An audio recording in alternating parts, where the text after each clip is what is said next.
ചോദിക്കുവാൻ നിങ്ങൾക്ക് ലഭിക്കും, അന്വേഷിക്കുവാൻ നിങ്ങൾ കണ്ടെത്തും, മുട്ടുവാൻ നിങ്ങൾക്ക് തുറന്നു കിട്ടും.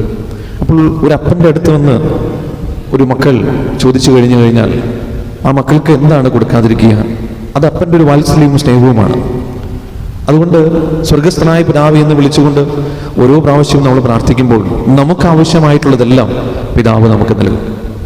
നമുക്ക് ആവശ്യമായിട്ടുള്ളത് മാത്രം. ഒരുപക്ഷെ നമ്മൾ ചോദിക്കുന്നത് നമുക്ക് ആവശ്യമില്ലാത്തതാണ് എന്ന് അപ്പനറിയാം.